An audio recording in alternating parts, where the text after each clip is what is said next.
Welcome to the Solid Verbal. And now, Dan and Ty. Dan Rubenstein, we called it Screw It Saturday when we did our preview on the Thursday episode. We had some teams assert themselves in Week 11. We had others escape. We had others who did quite literally screw things up for themselves. There's also the story of our one true God, TJ Lateef of Nebraska, who came in now that Dylan Raiola is out for the year and started, 10 of 10 in this game against UCLA? 3 touchdowns? 170 yards. Yeah, I think a couple long touchdowns to Emmett Johnson, who's having a terrific all-performance, all-purpose night. I have not watched a single second of this yet, so I look forward to watching this and speaking about it more on the Monday, Tuesday look-ahead / extra thoughts episode.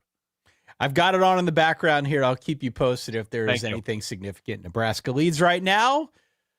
Welcome back, one and all. I am Ty. He is Dan. Week 11 is just about in the books. Got a couple games still going on, but we do have a lot to discuss.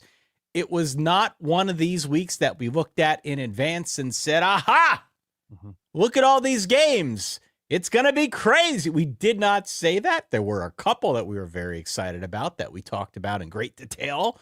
But like a bunch of weeks throughout the course of a college football season, we found ourselves just sort of sitting back and waiting. Yes. Let's see what happens. Let's see how these things break. And we have a lot to discuss on this episode. So if you are new here, hit follow, hit subscribe. Of course, we would love to have you with us the rest of the season. And really every episode we do moving forward. Go to verballers.com if you want these episodes a little bit early and without the ads. And of course, if you want to vote in the new Verballer Top 12 poll, which is going to get posted out on the Patreon at 7 a.m. Eastern Time, Dan. One of the things that kept bouncing around in my head, and we could talk about this throughout the course of the next hour or so, is the teams that I would like to be after Week 11. Now that we know what transpired in Week 11, the teams that I would want to be, would want to root for, just given circumstances and schedules and the ways that I think some of these conference races could shake out moving forward. But what was your big, broad takeaway from what you saw in Week 11 before we start diving into games? That it's possible for a quarterback who leads his team in attempts to throw for 2 feet per attempt, as Wisconsin's leading passer did in the stormy evening in Madison, Wisconsin, in a winning effort. So Carter Smith threw for 0.7 yards, and my rudimentary math is that's 2 sandwiches worth per attempt, 2 foot-long subs. That anything is possible in Screw It Saturday, that UConn can beat Duke and have it not affect the ACC race at all, of course, because this is a non-conference matchup, that we can have LSU looking frisky after firing a coach, Auburn looking frisky after firing a coach. Across this great land, Louisville beats Miami, goes down to Cal in overtime, that November is our chaotic month of the sport. And frequently we get like the first playoff rankings that come out, and people are like, well, here's the path for this team. Here's what's going to happen when all these teams are 11-1. And every year we have to say the same thing, which is just relax. Everybody's going to eat each other. It's great. And the feast has begun, Tyler. The feast has begun. By the way, you bring up the Wisconsin win. Yeah. I am starting to believe genuinely, and it has taken me a while to get to this point. Maybe I'm just spending too much time down here in the basement, talking to myself, talking to these walls, talking to you. Likely true. I am legitimately starting to believe that I can influence the outcome of football games. Okay. Like, I tested it out this week to see if I could jinx Oregon, and I did because they didn't cover. We got an application to jinx Washington, and they lost outright to Wisconsin. I posted picks out on Twitter, or X, the everything app, whatever we're calling it these days. Right. 0-4 on all of those picks. It could just be that I am starting to master the dark arts of the jinx. That truly it has taken me a lifetime to get to this point. But truly, it could be profitable if, in fact, this is a continuing trend. So we're going to keep doing it. No, I'm not going to jinx Notre Dame next week against Pitt. We've had a couple requests for that. I am not doing that to myself. Mm-hmm. But if you have other teams that you would like me to attempt this on, or if you've got a bet or something, solidverbal@gmail.com. I'm now accepting applications. You do need to make a donation to Locks of Love. Yes. But alas, it actually, it worked. It actually worked and Wisconsin won. Yeah. I mean, look, we're in the middle of the inauguration of Fade Raham Lincoln, and here he is on the other side of this episode. So what are we doing? Where are we starting? What to you jumps out? We had a lot of close calls. Obviously, earlier in the day in the opening window, we had Penn State taking Indiana to the finish line. And then Indiana decided to win on what will likely be the best catch of the season, if not the modern era, given the circumstance, given the road, given number one receiver being out, given the literal millimeter that it took for Indiana to win this game with a toe in the end zone. I mean, that's where we have to start. That's where we have to start because that number two team. That was the game of the early block. And yeah, look, Indiana has had a charmed season thus far. They did last year. This season, they're even better. And clearly, if you take a look at what Vegas had to say, they were a heavy favorite in this game. They're 14.5 favorite. Going into Happy Valley, a Happy Valley team that's, you could argue, a shell of itself without a quarterback, without their coach. Many of the same players, but still, it's just they've lost 5 in a row, or they had lost 5 in a row coming into this game. No one was expecting a whole lot. What we saw out of Penn State was a much more inspired effort. Yeah. And they actually looked pretty good, all things considered. I thought Ethan Grunkemeyer acquitted himself pretty well. We saw some elements of the run game, some of the running backs get involved in the passing game. Even some wide receivers get involved, which, it took us to this point in the season to get there. Trevor Pena had a really nice game for Penn State. So I was watching this, yelling, screaming, not as loud as Gus Johnson, mind you, but just enough to scare the crap out of the dogs with pretty much every play that was going down towards the latter half of this ball game. Penn State scores late. They hold on to a 24-20 lead as Indiana gets the ball back. And this materializes into an Indiana win. Omar Cooper with an acrobatic toe tap touchdown. 7 yards out, 36 seconds left, gives Indiana the dub, 27-24. That was after a 10-play, 80-yard drive led by Fernando Mendoza in just a minute and 15 seconds. Speaking of heroics. So this one, if you didn't watch the whole thing, it ended up being like the last couple minutes of an NBA game where it just gets wild in a hurry. And like, if you catch the tail end of it, you kind of have like the full idea of what transpired and what the storylines are going to be. But my takeaway was this could end up being a signature moment for Indiana. They go on to win the Big Ten. If they go on and make some sort of run in the playoff, it could end up being a signature moment for Fernando Mendoza if he ends up being a Heisman finalist. For sure. It already is. No matter what his season is, like the play that he made, which, by the way, not to fully cut you off, but that's what I do sometimes. The penultimate play, just in the way that like some seasons of TV, it's the penultimate episode. That's the actual killer one. Fernando Mendoza gets absolutely shelled as he's releasing it the play before, and the ball just sort of floats up in the air. And, if that ball is 2 yards further towards the end zone, the game's over, right? That like this, it's a play that happens, right? Indiana was fortunate and Penn State was in an unfortunate position that the ball went or didn't go where it could have gone. But that was not Indiana's season, but that was the game floating in the air, and it just happened to fall into a safe spot for Indiana. And then Fernando Mendoza threw that unbelievable ball to Omar Cooper, who was not a huge factor in this game, by the way, but the biggest factor in the win, arguably. But yeah, that's, when you have these games that are that tight, it comes down to plays like that. It does, and Penn State did a good job getting pressure. I mean, even that touchdown throw at the end, that was off his back foot. Yeah. He wasn't really able to step into that one. He just sort of lollipopped it out there, and Omar Cooper made a hell of a play on it to get the touchdown. So, look, unless you feel some particular affinity for Wisconsin or Purdue down the stretch, Indiana's pretty much on a glide path to get to 12-0, to get to that Big Ten title game. most likely against Ohio State. I guess we need to see what transpires the rest of the way. Clearly, they're going to be in the playoff as things stand right now, and it just continues. If you're a Hoosiers fan, it's been a remarkable run here, and this is frankly the type of late game grit that you want to see. If there was any question that Indiana could do this again, they did it against Iowa. They do it again here against Penn State. Did it against Oregon too. That game was did close against on the Oregon. road. Yeah. Right. Like these games were all different in some regard, but Indiana has now had a couple instances where we've asked some new questions of them to see what they're really made of, and they've come through in the clutch. So I give them a lot of credit. Yeah, I think it's great for Indiana, right? That there are certain buttons you know how to push when it comes to the Big Ten championship game, when it comes to a playoff matchup, that you are in a tight game against Ohio State or Alabama or take your pick, and you have a certain amount of confidence because you were able to do this on the road in these specific spots. And Fernando Mendoza has come through time after time. You don't want to be in this spot if you're Indiana, given what Penn State hasn't been able to do recently.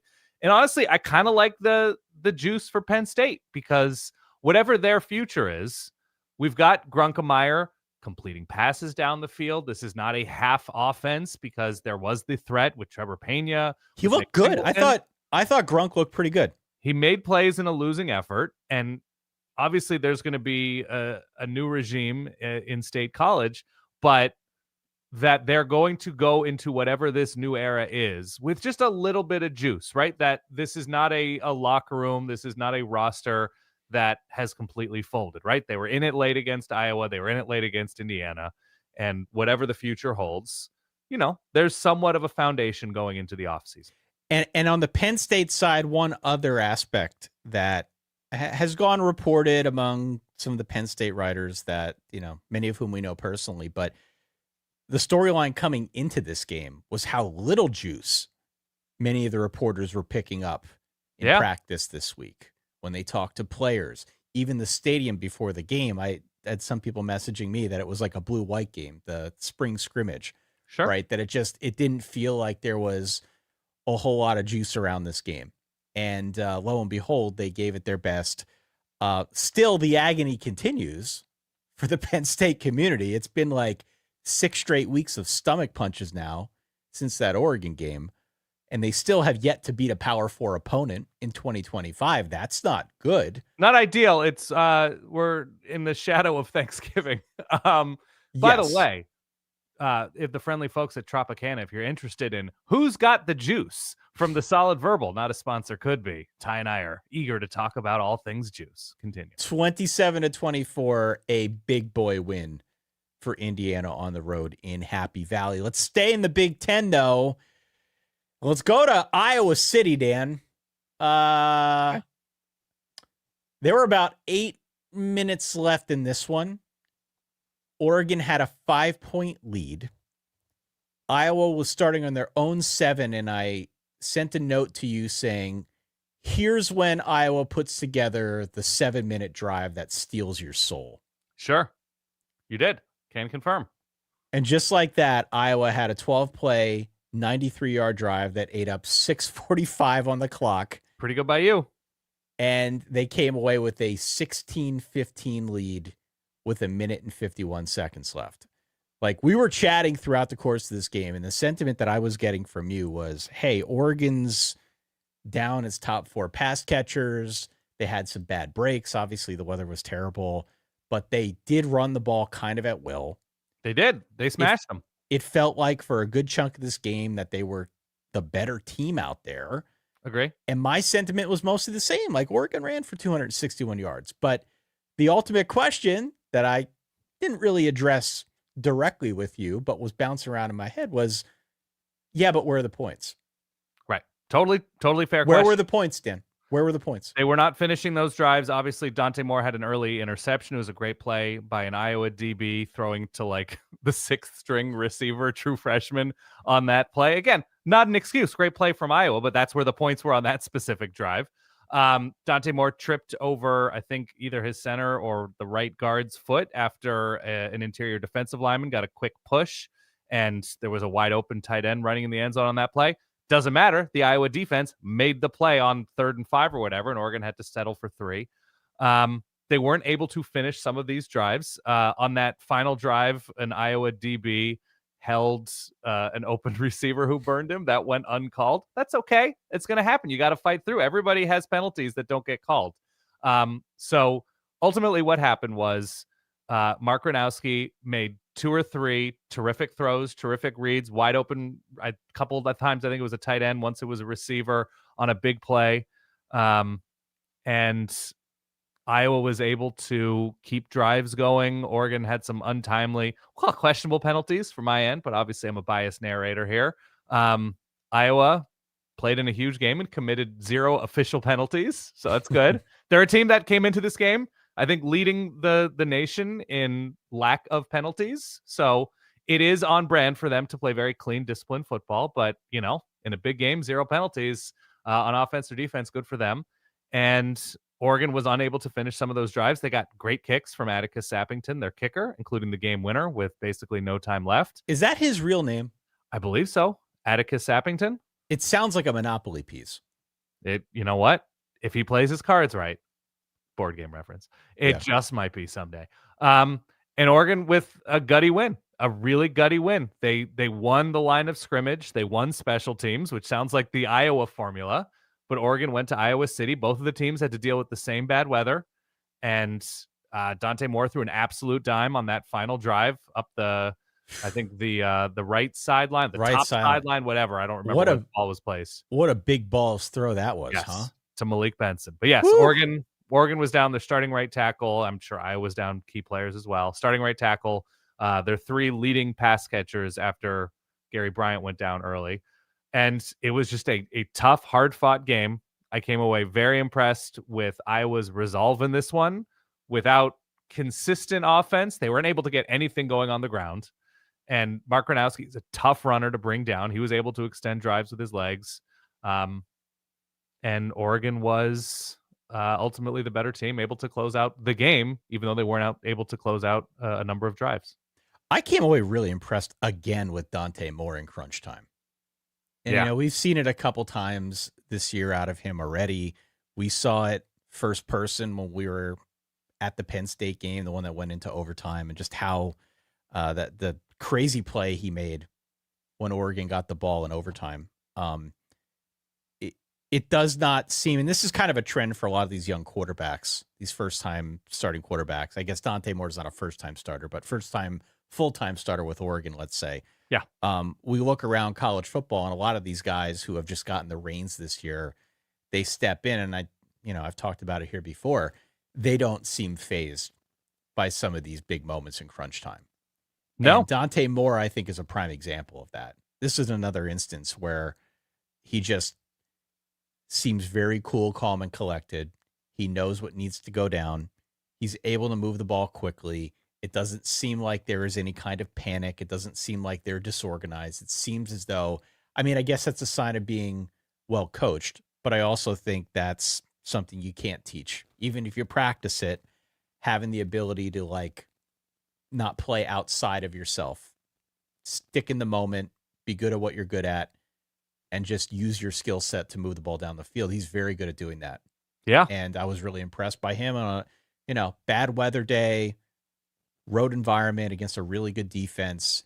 18-16 was your final. In true Iowa football fashion, we had an 18-16 game.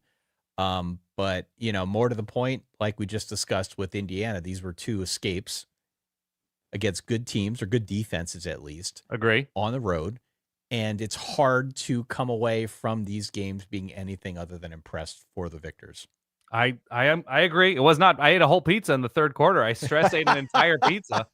I still don't feel great intestinally at the moment, but that's what these types of games do. By the way, sidebar here. The broadcast was real tough. The CBS broadcast. I'm always going to be, and we're always going to be fans of our new friend Jenny Dell, who did a good job. Everybody's just soaking wet on the sideline. It's a whole mess.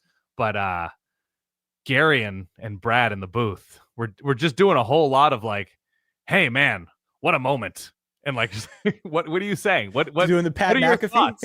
Yeah, a little bit Goes crazy, man. Okay. What did you think it was a PI? Was there a hold on that play? Was his foot in bounds? No. Just like, man, that was what? Who's to say? The thing that I noticed is it seemed like they got a little extra money for the drone budget. They did. It was like a Netflix movie, how they kept doing the drone shots. Yes. Coming into and out of commercials.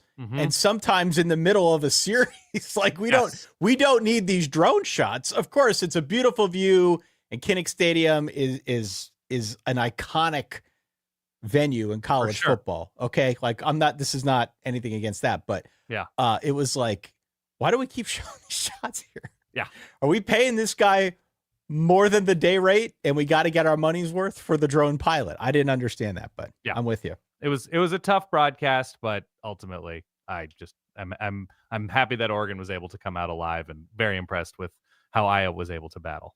Speaking of impressive, Texas Tech 29, BYU 7, Dan. Man, and this was like kind of immediate with, like, you watch 2 minutes of this game, you're like, I think I have a good handle on what the rest of these 4 quarters are going to look like. It really was. It really was. That was my thought while watching this. It was just that Texas Tech felt head and shoulders better, and it really wasn't all that close. And this was probably most obvious when Texas Tech was on defense, because they just completely took away what BYU wanted to do on the ground. Now, they did get up enough where BYU had to put, I think, more on the arm of Bear Bachmeier. But even still, I thought they made him look a lot more like a freshman quarterback. And he'll learn, he'll grow. He's obviously had a very good season. He went up against a very good Texas Tech team that's been solid defensively. Yes. In a huge shift from what we are used to seeing from Texas Tech. But they very much made him look like a freshman quarterback, and BYU really could not establish any kind of momentum here against Tech. I was really impressed by Texas Tech and how just how professional an effort it seemed this was. You know, there was no stress here. Oh, yeah. The thing that stood out to me was just the Texas Tech front on defense, especially the offensive, or excuse me, the defensive line, but the linebackers who've been making plays all year long. Obviously, Ben Roberts and Jacob Rodriguez making the plays that they made. But it was just the BYU front was just absolutely overwhelmed, including Bear Bachmeier.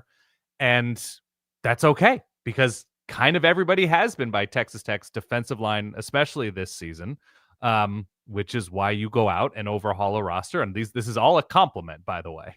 This is all a compliment to Texas Tech. They saw a need of improvement, and they went out and did it. And they made Bear Bachmeier look his size. And I'm not saying this to make fun of a shorter quarterback, but he is a freshman. He will put on weight. He will figure things out. They look like they overwhelmed him. Obviously, LJ Martin came back, and he has been sort of the heartbeat of that offense as well. He was unable to do anything on the ground. And ultimately, it was, the BYU defense on the field as much as they were when, Baron Morton starts making plays, Cameron Dickey starts making plays, the running game in general starts going more and more, and the Texas Tech defense just getting off the field consistently. And so came away super impressed. I know game day was there. Patrick Mahomes was in the crowd. They, 37 cutaways to him. He's earned it. He's really good at football. Yeah. But no, this was definitely like a very efficient way to silence a team. I think BYU should finish the season strong. They're not as good as Texas Tech, but it's seeming more and more that very few teams are. Good for the Red Raiders. Hope they finish strong, because it's nice to have measuring stick teams in these conferences. And with what they were able to do, finishing off Utah in the close rivalry moment, they're answering a lot of questions. And they answered a big one with a bigger spotlight on them today in Lubbock. So came away very impressed. I mean, the only thing that I would push back on, Bear Bachmeier is 6'1 and a half. Is 220. He? Well, I don't know. Is the whole Texas Tech defensive line like 7'4", 380? I mean, the way that Texas Tech played, yes, they definitely made him appear smaller. He also looks like he's 10 years old. Maybe that's what he might be 10 years old, but he's not a small guy by any stretch. Fair. He was just overmatched in this game against a better team. And I think you're right. Like, this was a reality check for BYU. I agree. This is a compliment towards Texas Tech and what they have built. but it is definitely not any kind of slight for what BYU has done this year. It's been a really good year for BYU. It's still a really good team. Yep. I do not think the remaining schedule is easy, but I do think they will be favored in all of their games. And if they win out, I tried to do the math a little bit before we went live here. Of course, this thing is subject to change a million times over. If they win out, there's a really good chance they're going to get a rematch with Texas Tech in the Big 12 title game. Sure. And oh, by the way, because of what's going on in the ACC, which we can talk about next, I mean, I don't know how many playoff spots are going to be out there for Big 12 teams, but it's probably going to be more than we thought at the start of the week. So if you're BYU, if you're Utah, if you're Texas Tech, I think you feel pretty good. Like I said at the very top of the show, which teams would I want to be right now? I would definitely love to be Indiana, given what they've got left on their schedule. I would absolutely be thrilled to be Texas Tech, given what they've done already and what I think they've still got on their schedule here. I mean, there's a whole handful of teams that you look at and you say, yeah, I would love to be some of these teams right now. Even BYU, it's a tough schedule, but if you do what you need to do, you're going to find yourself back in the thick of things before long. So I give Texas Tech a ton of credit. Barring any kind of wild upset, Tech's going 11-1. They're playing for the Big 12. They're probably making the playoff. I think you could pencil them in right now, frankly, but I don't want to get ahead of myself because, I have this jinxing quality. So Let's not go there. Let's just say 29-7 was a pretty damn good effort from the Red Raiders here.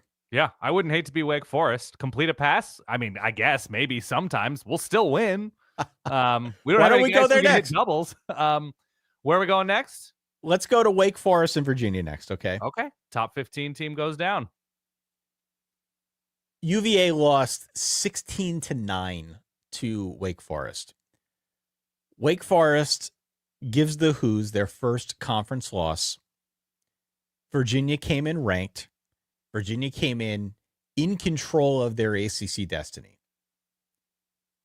Wake's defense kept them out of the end zone, held the playmakers in check. Of note, Chandler Morris got knocked out of this one in the first half, which didn't help.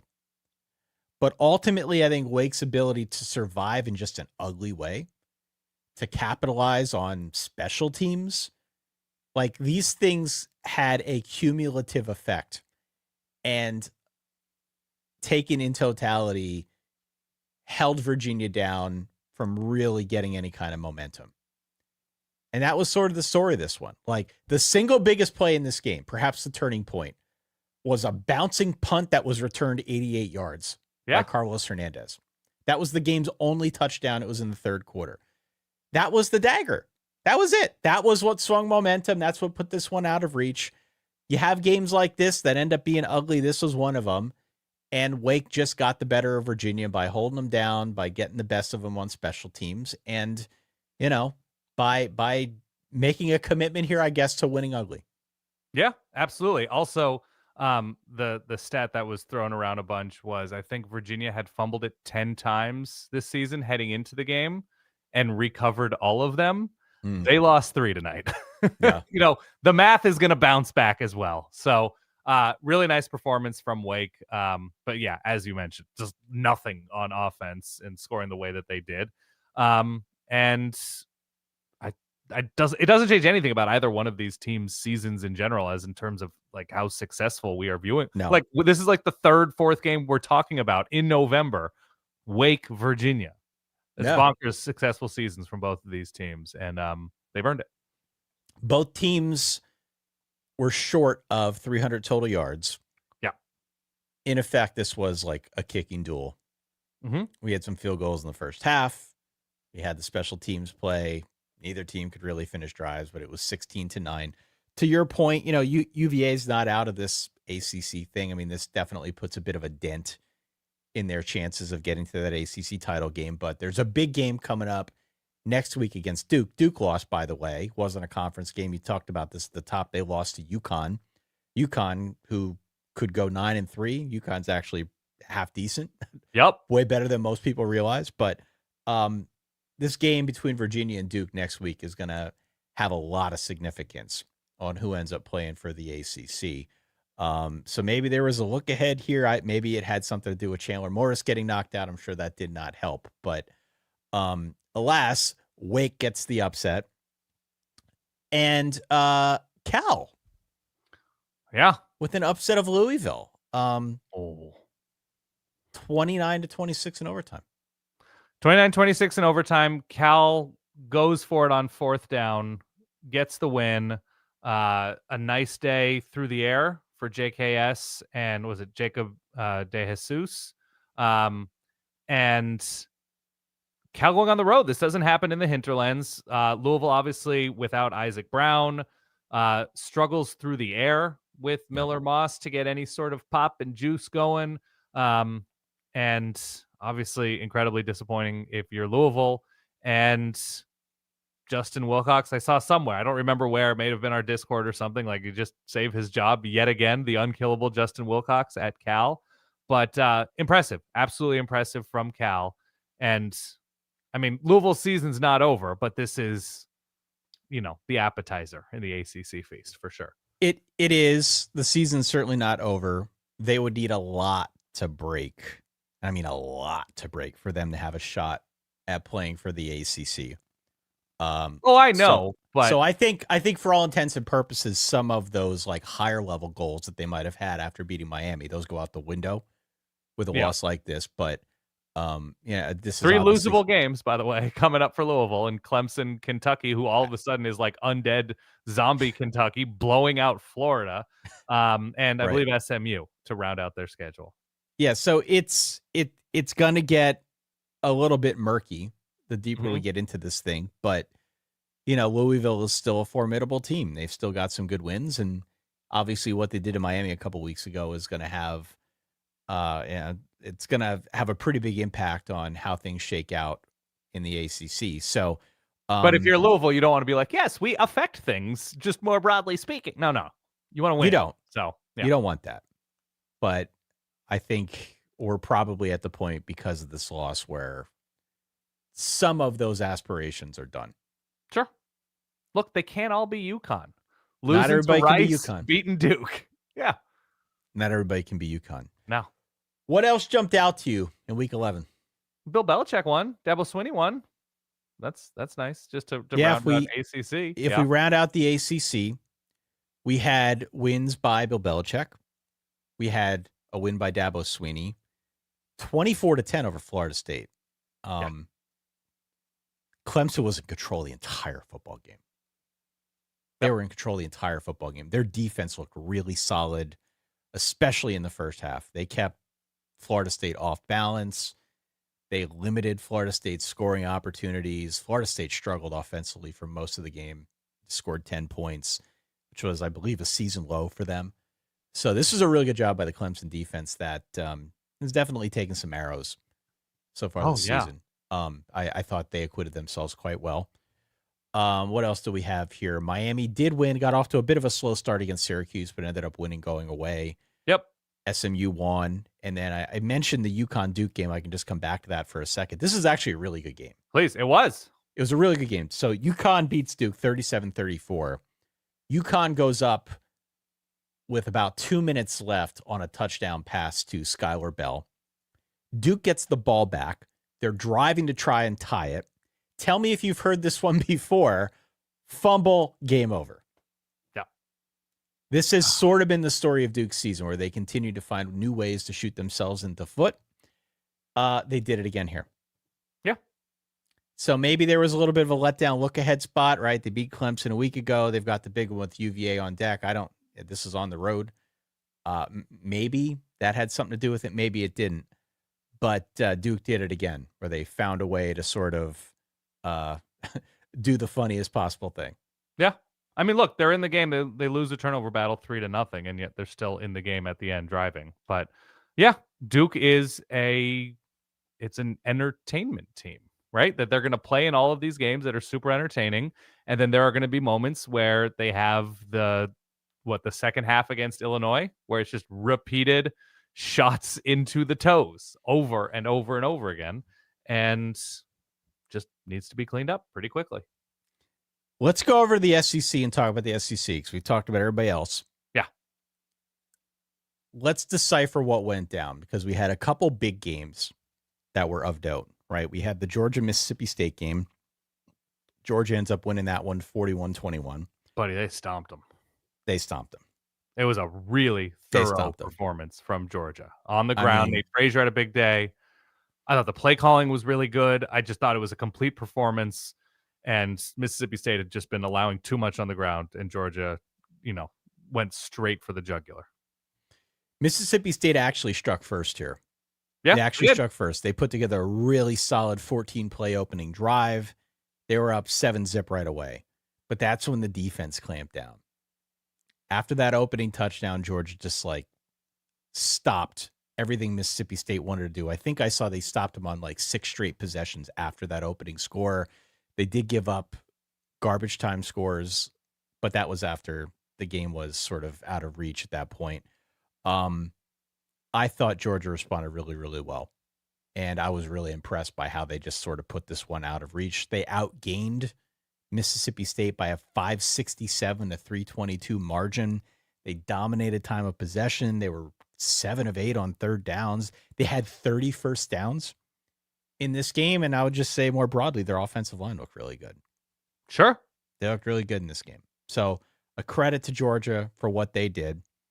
A credit to Texas A&M for what they did. Woo! Texas A&M. And if you are watching the SEC, I don't care if you're an SEC fan or not. I don't care if you're an A&M fan or not. Yeah. If you are watching A&M and you are not getting the warm fuzzies, you're doing it wrong. Because this is a team that is firing on all cylinders. It feels like they are getting better. What they did in this game was damn impressive. Yeah. It was like whatever Mizzou threw at them. And Mizzou had its own issues. Well, right? Mizzou couldn't really throw. They could, probably wrong phrasing for me. Yeah. But so they got Mad Zollers. They were obviously a bit hampered, but just the ease with which Texas A&M was able to assert its dominance in this game. Yeah. It's not only impressive within the context of the matchup, but I think it's even more impressive within the context of the conference and with the broader national championship conversation. And for all the jokes that we tell about A&M finding a way to end up 8-4 every year, and clearly they've been very good at doing that. They can't. Not this year, buddy. They can't do it this year, mathematically speaking. Right. And moving forward now, as we start doing playoff rankings, as we start filling out brackets and stuff like that, I mean, this is a legit championship contender. They have not wavered. It's felt that way for most of the season, but they just continue to impress me week in and week out. Had a couple close games, right? It hasn't been perfect the full way through. That's true for everybody. But this team truly feels to me like they're getting better. Sure. I agree. There's an unbelievable amount of speed that impressed me on both sides of the ball. And the forcing of turnovers with the weird forced fumble. It doesn't mean Matt Zollers is not going to be good eventually. He was overmatched in this one, obviously. Yeah. I actually really liked what Mizzou was able to do on the ground in this one, all things considered. Oh, yeah. Much of a threat. Jamal Roberts, Ahmad Hardy, both look good. And that's if you're going to nitpick something about Texas A&M, it's sort of weird, slow starts like they had at times today, at times against LSU. Obviously, things got out of hand very quickly after the halftime break against LSU. But yeah, Mizzou behaved like an elite running team should. And that's been one area of concern for the Texas A&M defense, that they can allow some bigger runs and to be pushed around a little bit on the ground. But otherwise, the confidence with which Marcel Reed plays, the speed of all these guys, Craver and Bussy and Casey Concepcion, Ruben Owens is busting out long runs. They're just doing it in a variety of ways. And this has been the sort of Mike Elko calling card at A&M and beyond. It's just this team just gets stronger over the course of games. Their second halves are incredible. And so I don't know who's taking advantage. You can point to a lot of things that Texas has done well if you're looking forward. But running the ball has not been something that's super impressive. They may not be built specifically to take advantage of where Texas A&M might be a little bit vulnerable. So to take this show on the road to a tough place to play at Mizzou and immediately leave no doubt once things got going. How do you come away from this game anything but intrigued by what A&M's ceiling might be December, January? Oh my gosh. I'm blown away. Yeah. I'm blown away by how good this team looked in week 11. and how good they have looked week in and week out. It Mhm. just feels like they're getting better. A&M's another one of those teams I would love to be A&M Well, right sure. now, Yeah. right? Even if you end up losing along the way, maybe to Texas in the rivalry game. The game's in Austin, right? Maybe you lose that game. Even if you lose that game, you finish 11-1. You may still find your way into the SEC title game, depending on what happens otherwise. Right. Worst case scenario, you're still in the playoff. Sure. I think A&M's one of these teams. Ole Miss won 45-0 or something over to the Citadel. Mhm. You know, Not just a Citadel, to be clear. the Citadel with the The article. Citadel. Yeah. 49-0, I believe. I don't even know what the right score is. They killed them. It doesn't matter. Yeah. But I would love to be A&M and Ole Miss right now in the SEC, because Ole Miss, outside of the Egg Bowl to close out the year, which maybe could get weird, outside of that, Ole Miss's schedule is very manageable, and they're one of those teams I think you could pencil in. They're not going to play for the SEC title, but you can make a case that that's who cares. They're still going to find their way into a playoff. They're probably going to be hosting a first-round game against a team that's beatable. So Ole Miss and A&M are in a really advantageous spot right now. Both of which have continued to, I think, show that they're getting better as well in some way, shape, or form. I've been really impressed by both those sides. Alabama, LSU, 20-9 It was a game. was your final. Kind of. Yeah. How do we describe this game? Some super impressive plays from Ty Simpson, but the offense sort of had fits and starts. I'm not sure what to make of the Alabama offensive line at the moment. Like, protection seems inconsistent. They still haven't figured out a way to work in the run consistently. One week they can, and then the next week it's gone again. I'm sure there's 3 to 5 throws that Ty Simpson would like back. And it's just a good game to have some flaws, but look really, really good, because overall they're a much better team than LSU. But I don't know, having LSU's offensive line, having Garrett Nussmeier, who seems like he's been beat up all year and just been seeing ghosts, and he got pulled in this one for MVB. I think it's a shame in this one that LSU's really impressive step forward on defense is being wasted. Like, the defense kept them in this game. They got off the field, they made plays, but ultimately there were just too many ways for Alabama to succeed. I don't know. I just sort of came away sad for LSU and happy for Bama that they're flexing new muscles. Yeah, I don't know. And the LSU thing is kind of interesting too, because LSU benched Garrett Nussmeier. Yeah. And went to our guy, Michael Van Buren. Yeah. So I probably need to get my Kramer Van Buren sound drops ready if this is something that continues for the rest of the season or for some period of time. I like him, but it was a case of the LSU offense, I think, having some opportunities, not being able to convert. There was like a huge drop late that comes to mind. I mean, we talked about the after Brian factor, right? Mm-hmm. What is this team going to look like now that Brian Kelly is gone? Will the play calling change at all?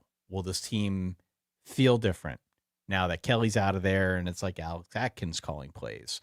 9 points on offense. I don't know if we got the after Brian factor the way that we hoped, at least from a content standpoint. Right.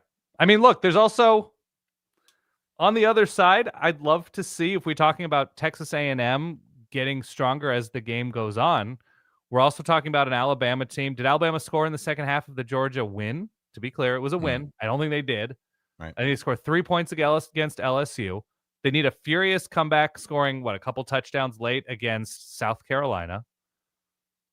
I'd love to feel more confident in Alabama heading into this home stretch, knowing that they are figuring out how to get stronger and have figured out ways to adjust against quality defenses.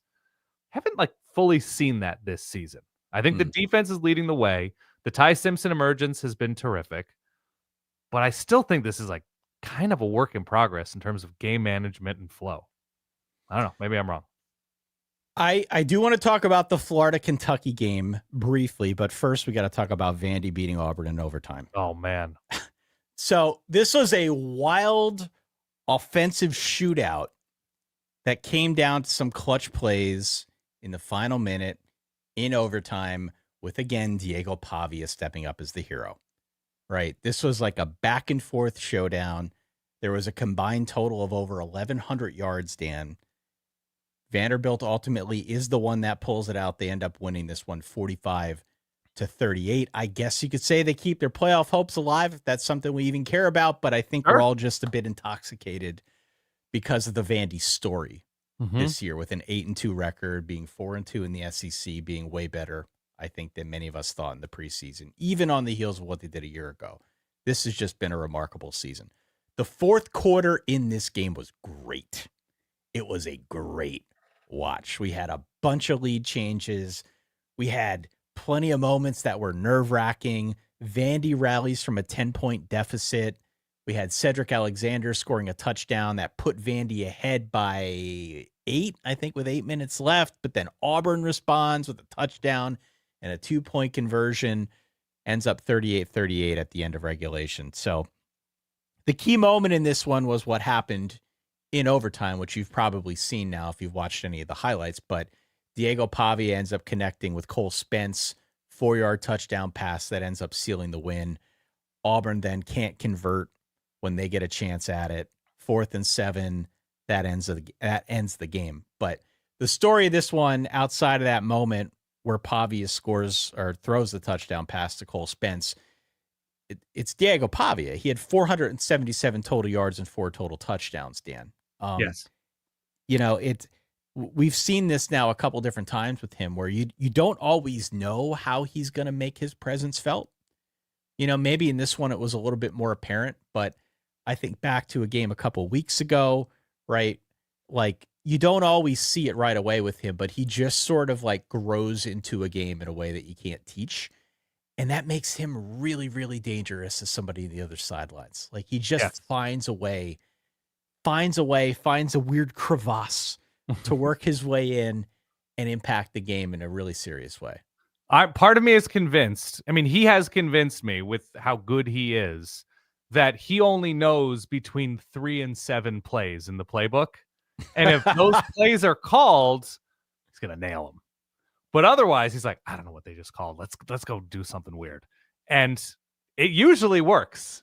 I mean, the defenses were nowhere in this game to be found. I do have a sidebar about Cam Coleman, by the way. Man, why'd you go to Auburn?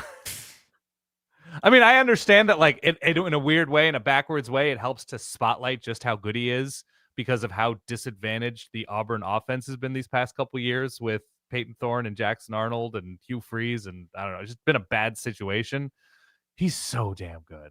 He's so ridiculous. I don't know, man. He's good. There's definite potential there, but he still has weird drops. And he does. But, like, I don't know, man. Think about if you were hosting a podcast with somebody who was just a crazy wild card all of the time, and you could never get in a rhythm. Oh, wait, you already do. I was going to say, I kind of already. Right. So I'm holding you back in the way that the Plains hold back Cam Coleman is what I'm certain of. No, the best of Cam Coleman is absolutely all-American first round. There is concentration stuff that he had. What was it? A drop against, was it Oklahoma? Yeah. Right. But whatever. I'm willing to look if there's such a cool factor with you that makes me forget about some less than ideal circumstances, you can do no wrong by me. So Cam Coleman is incredible and I love him. Yeah, Diego Pavia though. When you have Diego Pavia on your team, you are always going to have that chance. And when Vandy went tempo in this game, look, we're still dealing with an Auburn team with DJ Durkin, interim coach, and vibes are all over the place. But when Vandy went tempo in this game, they were just on roller skates, and it was a really smart decision. Good for Vandy. Fun back and forth. This was an Ashton Daniels game, by the way, for Auburn, who made a ton of plays as well. I was going to say, he was his feet and his arm. He was impressive at times in this game. Yeah.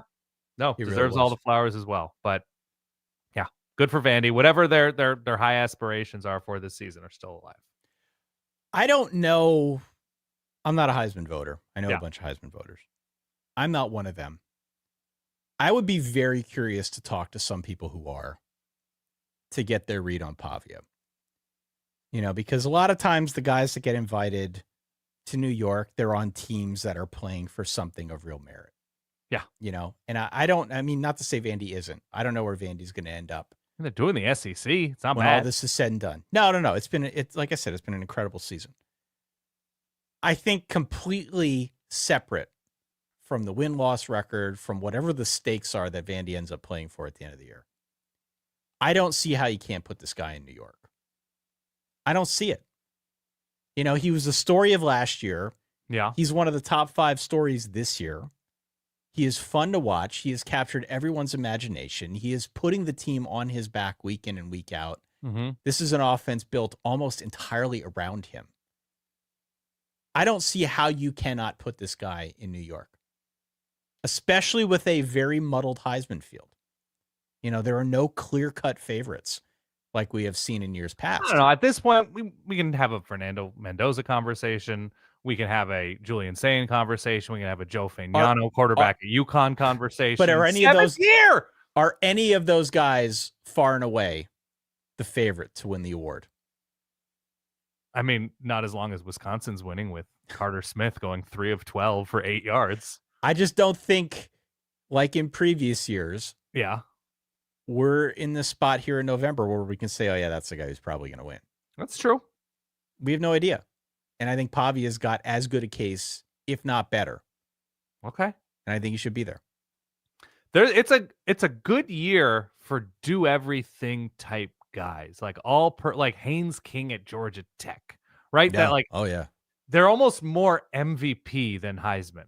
Like their value to their specific team seems more pronounced than ever. And I think that's worth honoring however we can come, mid-December. All right, let's talk through the Big 12 real quick. We had Houston winning 30-27 over UCF earlier in the week. We had the special uniforms for UCF. The special uniforms for UCF. Their first loss, by the way, in 9 attempts. Right. They're wearing the Space U uniforms. Yeah. We had West Virginia beating Colorado. Mm-hmm. We had Iowa State edging out TCU 20-17. We had Arizona coming back and winning 24-20 over Kansas. Wild day in the Big 12. Did Iowa State? I saw this game on and off on the second screen during the Oregon-Iowa game.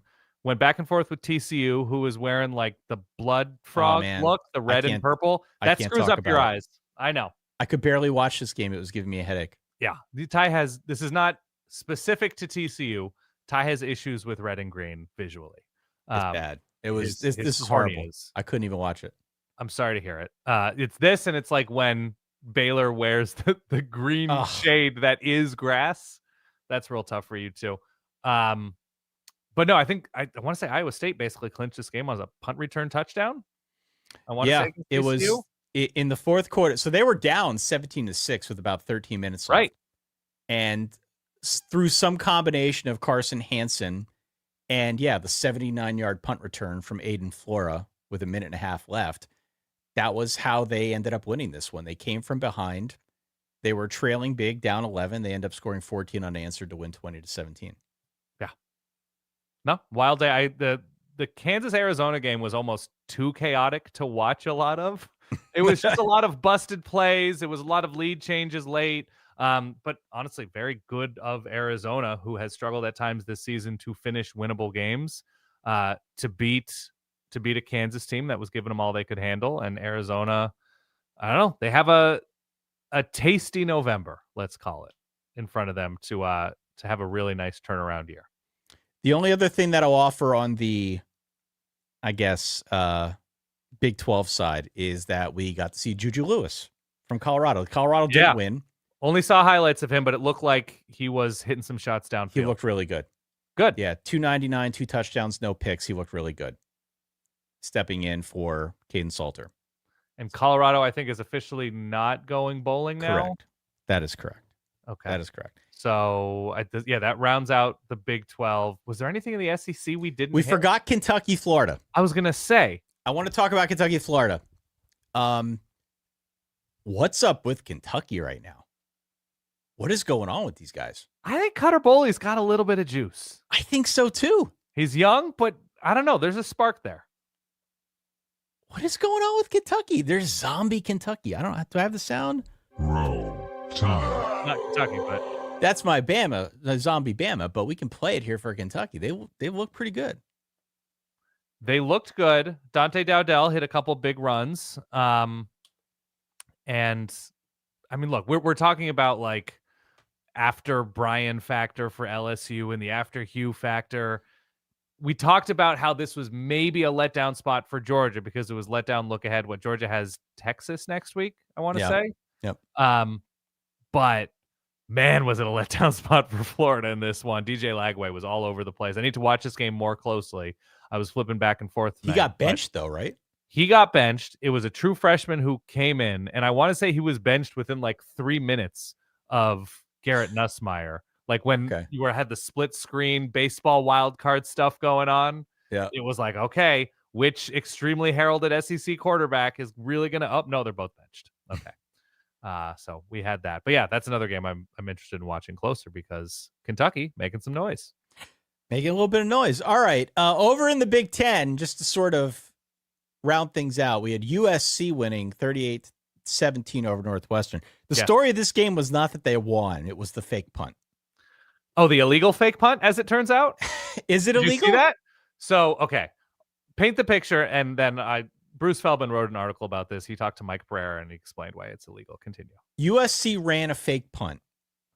It involved their third-string quarterback, Sam Heward.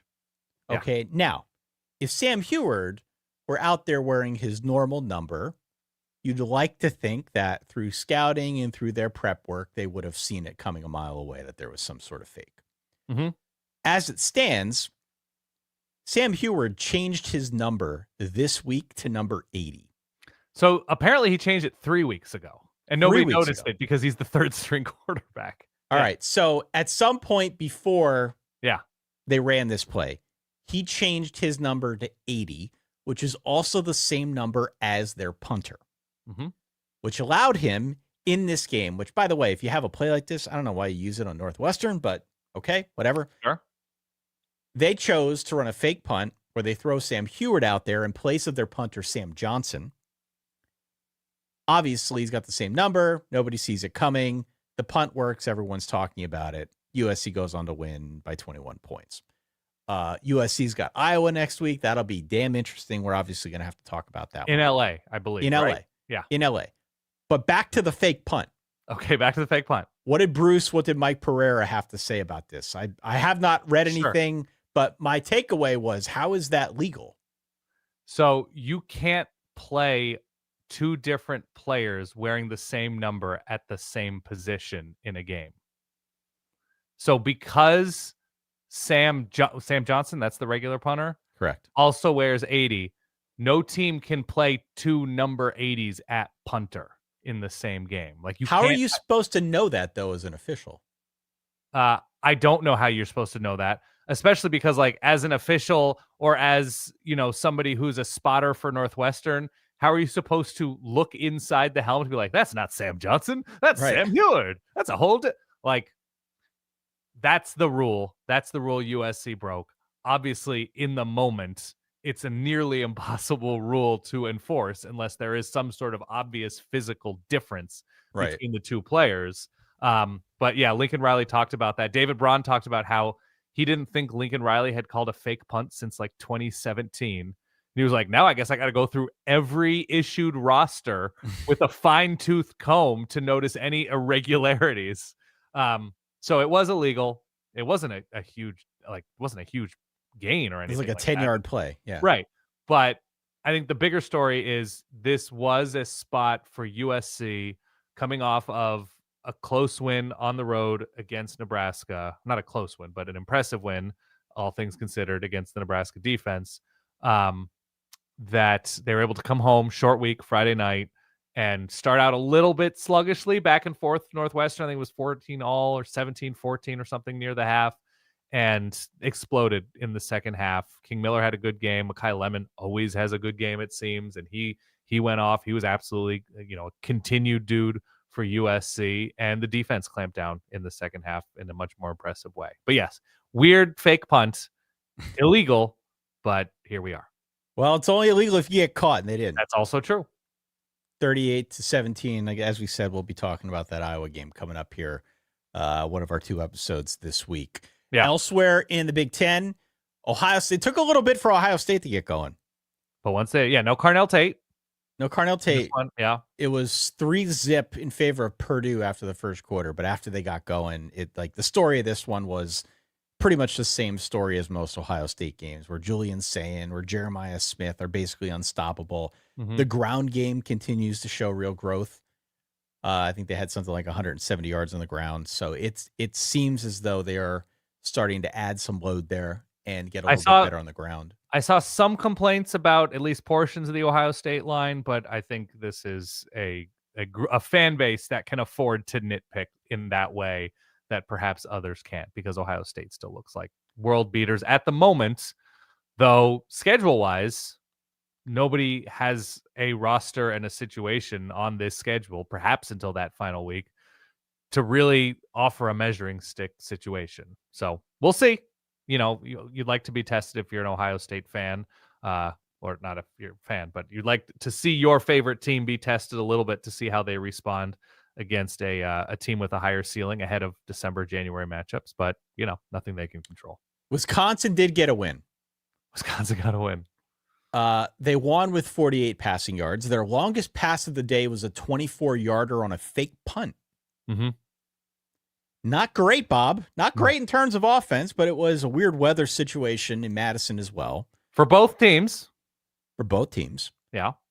Danny O'Neal was the latest Wisconsin quarterback to go out with injury. He got carted off in the first quarter. They just have no quarterback luck right now, but they do find a way to get this one done. And again, I had jinxed Washington just to see if it would work. And my apologies to the Huskies out there, but it appears as if I'm better at this than I thought. So, right. 13-10 was your final.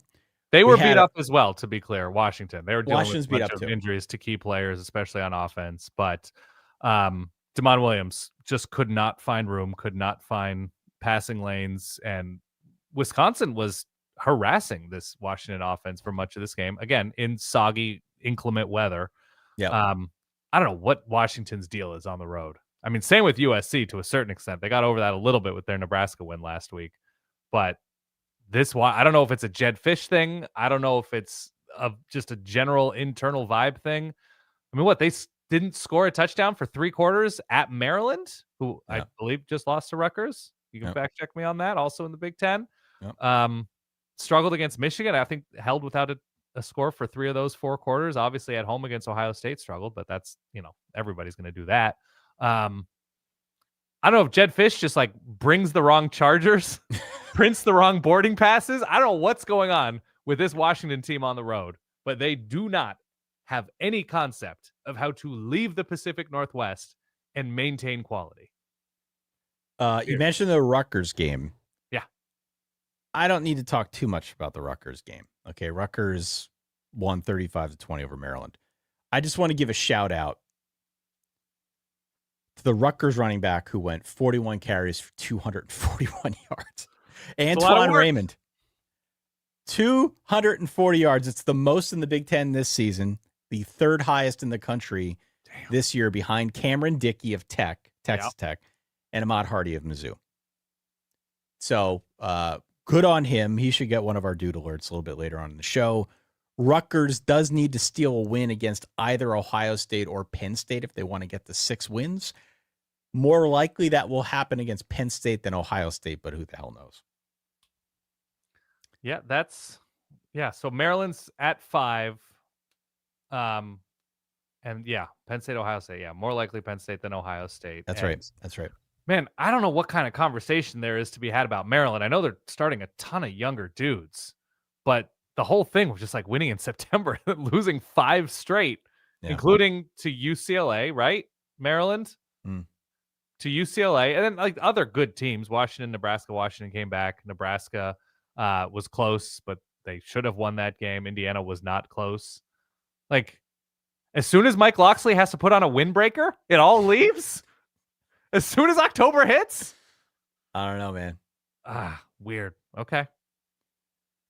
The only other result here in the Big Ten was Nebraska beating UCLA 28-21. That's final. We'd have a chance to watch that because we're doing this, but we'll loop back on that one and see if there are any storylines that are of note. Mm-hmm. And to bring this thing home and to just be complete in all of our coverage here, Notre Dame won going away 49-10 over Navy. I watched the whole game. Notre Dame did whatever they wanted against Navy.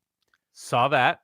So if you're, again, speaking to which teams would you like to be, you'd really like to be Notre Dame right now. They do have the game next week on the road at Pitt. I am mildly terrified of that game because I think Pitt's really good through the air. I think Pitt's been playing decent defense. I actually think that'll be a better test for Notre Dame, so I'm curious to see what they look like. Plus, that one's on the road. But that aside, Notre Dame's schedule the rest of the way is very manageable. And provided they take care of business and continue to show out the way they've been showing, they should be fine. They should just gradually work their way up in the polls. They'll be part of this conversation. What I do think is way more interesting, though, is what's going on in the group of six. I was going to say, we got to talk some American football. The American specifically is going to get real weird. So there was a game earlier in the week between Tulane and Memphis. Tulane scored on their first play from scrimmage, which was a 65-yard touchdown pass from Jake Retzlaff to Shaz Preston. Great name, Shaz. Mm-hmm. Tulane then keeps it going for the rest of the first half. They put up 35 points. They build what looks like a very comfortable lead. But then Memphis in the second half holds Tulane to just 3 points. Right at the start of the third quarter, they get a field goal, but nothing from that point forward. Memphis goes on this late charge in the fourth quarter. They score 15 points late. They have a chance at it late, but then fail to convert on a 4th and 8 from Tulane's 35-yard line. So felt like they were out of it. They worked their way back into this thing late. 38-32 was your final. Memphis was favored in this one. Remember, Tulane, I think, had lost the week before right to UTSA. So things are kind of all jostled about in the American right now. Really good game from both these quarterbacks, right? Jake Retzlaff, for a good chunk of this game, was on fire. He had a really good game. But Tulane winning definitely introduces a bit of complexity into where things stand in the American. And then you layer on top of that what went down with the South Florida UTSA game, which wasn't a gigantic surprise. No. In that USF won. It was a surprise, though, in the manner that they won. And this is from our friend Stuart Mandel over at The Athletic. Quote, "Never seen anything like this first quarter. UTSA first drive, pick 6. UTSA second drive, strip sack, touchdown. Yes. UTSA third drive, a punt muffed by USF." And then he did an updated tweet later saying that USF had run 13 plays and somehow was leading by a 35-10 margin. Yeah. Which is just not something you see outside of video games, Dan.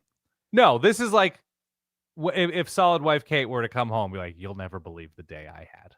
So I park a place. I always park 3 tickets. Then I go into the grocery store, slip on grapes, right? That this is just UTSA's day. Yeah. It USF's day. Excuse me, USF. Excuse me. Yeah. USF had a 45-10 halftime lead. Yeah. They put the game away early. Yeah. So what does all of this mean? If you are in the American right now, teams that you want to be are North Texas and USF. Right. For a rematch in the American Championship. Yeah. North Texas has the inside track right now because they've by far got the easiest schedule from here on out. If you're USF, you got to beat Navy next week. Okay. Not easy. I don't think that's going to be. Well, it depends. I mean, Blake Horvath didn't play tonight, right? Blake Horvath was a scratch about an hour before the game. Yeah. So without him, that definitely is a question, although the backup looked pretty good. So USF, you got to beat Navy next week. The rest of it feels like it should be smooth sailing. If you're Tulane, you're a huge Navy fan. If you're Tulane, you still have a shot at this thing. You only have one conference loss. There is definitely a real possibility here that you could find your way into this conversation before long, but you need a little bit of help. I think, okay? Yeah. That is my back of the napkin math about 5 minutes before going live here. But those 3 teams right now, we're going to see 2 of those 3 teams end up getting into this thing to play for the American. Yeah. I still think, even though Memphis lost, the winner of the American is going to end up being the representative in the playoff. There could be a case to be made for James Madison out of the Sun Belt, but I don't know if the schedule is strong enough. And James Madison will potentially have a win against Washington State and App State, whatever that means to you. Continue. And then the other element of this is, what about the Mountain West? Well, that's at time of recording being affected dramatically as San Diego State is getting destroyed by Hawaii. So that's taking it. Look, we talk about the November feast, Ty, and it's not the one happening on that Thursday in a few weeks. Yep. It's college football. It's currently 31-6 at time of this recording. Hawaii at home in Honolulu over San Diego State, who, by the way, to this point has been led by their defense. I have not watched a second of this game. When you're losing 31-6, it may be the case where the defense is not coming through tonight. We got a bunch of great calls. Nice. 855-Verbal-3. Our guy Shay cut them up, put them together, said, I didn't know what to expect this week. Didn't have a bunch of headliner type games, right? You never know what you're going to get when you open up the Reverb line. He went to bat for this week, though, and said this was a fantastic batch. So let's have a listen. Here are your Week 11 Reverbs. I was out doing errands during most of the Penn State game, just eating some meatballs, looking at some Bjork Gruben bookshelves. Of course. So I wasn't paying super close attention, but it looks like the Hoosiers got another classic easy W. Anyone else feel the need to dry heave? Dan, hi. It's Will in San Diego. This is Squishy in New York. Hi, guys. Grandma B from Oregon here. Nice. I'm going to kill the jinx with kindness. You're still my favorites. Go Ducks. Hey, Ty. Looks like the lock of the week curse is over. Let's go Ducks, baby! Woo! Is it time to run a Heisman campaign for Atticus Sappington? Curse is broken. Curse is broken, people. King of Aggies. Just when I think I'm out, they pull me back in. Tulane goes on the road and whips Memphis. Roll wave. I think Boston College might be bad at football, but I'm going to withhold judgment. We should know a lot more about this team come December. It scratches just the right part of my brain that Trinidad went for 333 yards and 3 touchdowns today. Win every game in front of you, beat Florida hotty toddy. Good evening, Dan and Ty. This was Mike from the mean streets of Easton back in 2015, the last time Penn State won a game. Now, I'm Dirty Mike from Bethlehem, and I almost saw Penn State win over a top-ranked team. Who knows where I'll actually be and who I'll actually be when Penn State does get a win. If Georgia wanted good crock pot recipes, they could have just asked. Mississippi pot roast is famous. They didn't have to throw all of Klanga in. Rude. I am at Arizona Stadium in Tucson and just wanted to say the Wildcats are bowl eligible for the very first time since Jed Fish.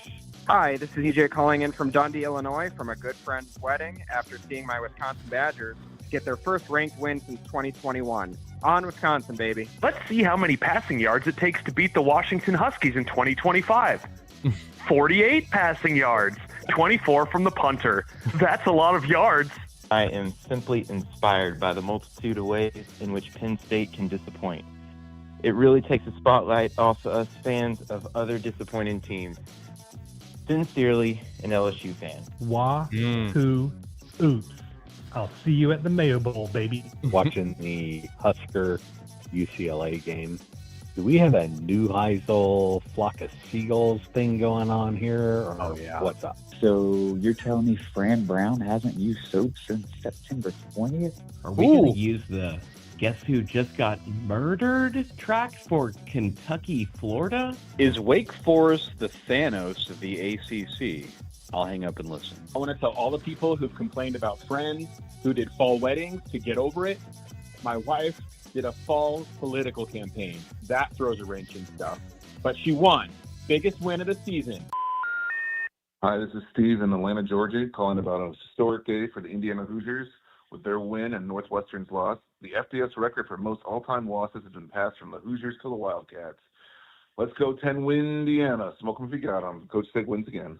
10-win Indiana. I have a bone to pick with some of the people that called in. Oh, because of the curse stuff? The curse is not broken. Ty is against the spread curse, not outright curse. What do you, for entertainment purposes. Try to keep up, people. Yeah. This curse is alive and well. Yeah. I went 0 for 6 on picks this week. Yeah, he's Faderham Lincoln. 0 for 6.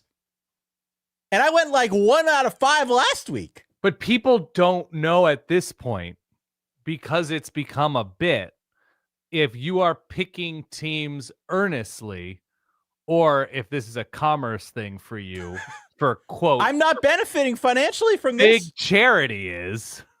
Here is what I promised the Verballerhood. Okay. What I promised the Verballerhood is I will not do anything to try and jinx or reverse jinx my own teams. Okay. All right. The rest of it. He has a code. The rest of it, based on the obvious success we just had this week, I will save for applications that I get from the Verballerhood. Okay. I will not try to purposely do this. I don't want to wear it out because if you do anything too much, then you kind of lose the mystique. Well, will you jinx the same team multiple times? Or will you repurpose? I am happy to do so. I am happy to do so. Okay. So But you'll repeat. This is not a, what's it called when you like the kind of pool where you pick NFL teams? right. No, you can like only pick them once. a You know what I'm survivor talking pool. about. No, no, no. Survivor pool. This is not a jinx survivor situation. No. So listen, if you have a situation where you want me to jinx an opponent, you need to send an application to solidverbal@gmail.com. If your application is accepted, I will tell you. At that point, you need to make your donation. Mhm. Send me your receipt. Once we have receipts, once we know that everything is official, then I'll do the jinx. Okay, that's Okay. how this is going to work. We're going to do it to benefit charity, not to benefit us. Okay. But I'm telling you, I had a shiver down my spine when Wisconsin won that game. Where I was down here, it was just me and the dogs, and I woke the dog up because I was pacing the room. Literally. What have I become? I don't know. It's still college. Am I a witch? Like, what is going on with this? But it's not out of nowhere. You basically look. I'm not going to say that everybody was picking Wisconsin in this game. I've never been That's able to not true. control it before like this, though. You know, Okay. if you've watched X-Men, how they kind of like teach him to like shoot the beams and stuff. Like, I knew the power was there. I Mhm. didn't know how to channel it. Right. Okay. So And so I'm freaking myself out a little bit with this, but I think it's real. I really do. So our first true proven evidence of the occult is you picking power conference football games incorrectly. I believe that's right. Yeah. Okay. I'm just making sure. By the way, when we were talking about Vanderbilt Auburn, and I was talking about Diego Pavia only knowing whatever it was 3 to 5 plays, 7 plays. In my head, I was also trying to workshop a nickname, and I just couldn't land the plane. And I wanted to just, I don't know. I don't know if you have better ideas. I was going to go Diego Zempic, taking shots to help you lose. I think it's okay. It's too wordy. You need to streamline that. Diego Zempic, taking shots to help you lose. But like the U is unclear. Obviously, it's about the opponent of Vanderbilt. So I don't know. I'll get there, but I just want you to know where my mind was while we were talking about that game. I appreciate your honesty. This you were is a show about honesty, of You were course. giving a counterpoint. Cam Coleman may not be good. No, I think he's good. I don't think he's not bulletproof. He's made a bunch of mistakes Oh, this he's year. ridiculous. He's so good. All right. Should we do doodle arts? Let's do it. All right. I already called out the running back from Rutgers. He gets my doodle alert. And I guess we called out Joe Fagnano. I don't know how you pronounce his name, the UConn quarterback. Yeah, it doesn't matter. He had a good game. Jake Retzlaff completely went off. Nate Frazier for Georgia. Kewan Brown, the Louisville running back in a losing effort, was really good. It was, the passing game and defense that let Louisville down. Yeah. It wasn't the defense wasn't that bad. It was over. They have 29 points in overtime. Mekhi Lemon for USC. By the way, another one. Malik Washington on the ground in a losing effort. Maryland Rutgers. And then Jacob De Jesus for Cal at receiver as well. Had a big day through the air and helping to win that game. So I guess that was a double dude game. The Double Louisville dude Cal game. I don't know. That wasn't a planned thing. I don't know if there was anybody else. I mean, it was a dude throw, Dante Moore to Malik Benson, all things considered in that moment, and Atticus Sappington for Oregon. I think that all checks out, Dan. Real name, Atticus Sappington. I mean, does he go by Addy or something shorter? Cuss, Sappy, old Sappy. Yeah, his custom bourbon.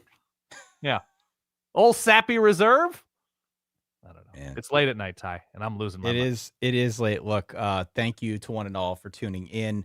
We've had a bunch of people tune in to the live YouTube stream here. Some of us sending in super chats and whatnot. We appreciate that. We had a lot to discuss on the Week 11 reaction episode, so I don't think we had enough time to, in earnest, go through comments and talk about some of the ideas that are floating around out there, but we promise that we'll do that next time. Yes. Just because we felt like we had a lot that we needed to unpack here in Week 11. It was a great week of games.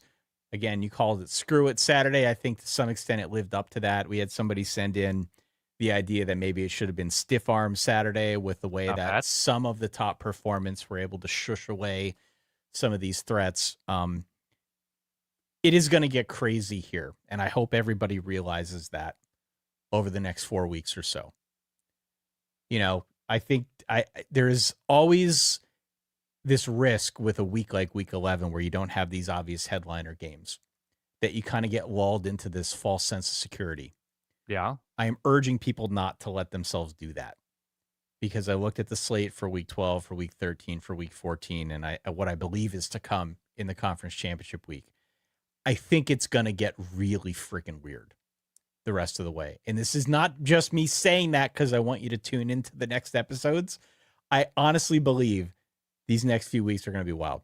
So if you've made it this far, please hit follow, please hit subscribe so that you don't miss any of those episodes, that you can be with us here in the Verballer Hood as all this stuff breaks and we find out what kind of wacky turns the 2025 season takes. Wisconsin, Indiana next week. We actually have kind of like a viable entertainment Friday night, maybe. Clemson, Louisville, Minnesota, Oregon, doubleheader. Yep. I think Wrigley Field is hosting a game next week. We got a bunch of stuff. I can't wait.